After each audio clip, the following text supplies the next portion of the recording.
खेतवाडीतील 11वी गल्ली ही सध्या प्रसिद्ध झालेली आहे, ती म्हणजे उंच गणेशोत्सव, उंच गणपती बाप्पाच्या मूर्तीमुळे।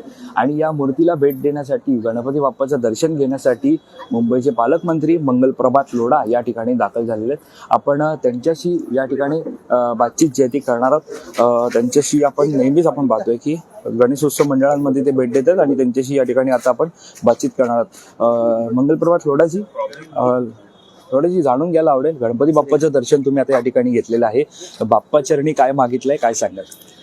हा एक अतिशय चांगला दिखावा आणि गणपतीची जी मूर्ती 47 फूट उंची मूर्ती या गणपतीमध्ये आहे आणि विष्णूचे अवतार आपण बघू शकता। ते विष्णूचे विविध अवतार पण इथे साकारलेले आहे। लोकांच्या मनामध्ये फार नवीन कल्पनासाठी फार प्रशंसनाचं वातावरण आहे।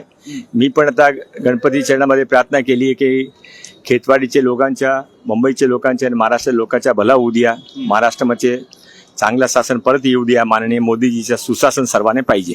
मंगलप्रभात लोढाजी, काही महिन्यांवरती विधानसभा निवडणूक आलेली आहे, बाप्पाच्या शरणी सद्बुद्धी कोणाला देणार अशी मागणी केली आहे? सद्बुद्धी असं आहे की ज्या लोकांना महाराष्ट्राचं राजकारण बिघडलेलं आहे, बिघडवलेलं आहे आणि ते प्रयत्नपूर्वक लांछन टाकता, ते विरोधी पक्ष लोकांनी बाप्पाच्या चरणामध्ये प्रार्थना त्याने सद्बुद्धी द्यावा। माझा काम प्रार्थना करणं आहे, महाराष्ट्र जनता पण प्रार्थना करताय की आम्ही आम्हाला तरी जे सांस्कृतिक वारसा आहे ते जपू द्या, पण ते कोणाची ऐकत नाही, त्याने ते करू द्या, लोक इलेक्शन मध्ये आपला स्वतःचा करतील। धन्यवाद आमच्याशी बातचीत केल्या संदर्भात। तर आपण पाहतोय की हे होते मुंबईचे पालकमंत्री मंगलप्रभात लोढा यांनी नुकताच खेतवाडी 11वी गल्ली येथील 47 फूट उंच मूर्तीचं या ठिकाणी दर्शन त्यांनी घेतलेलं आहे।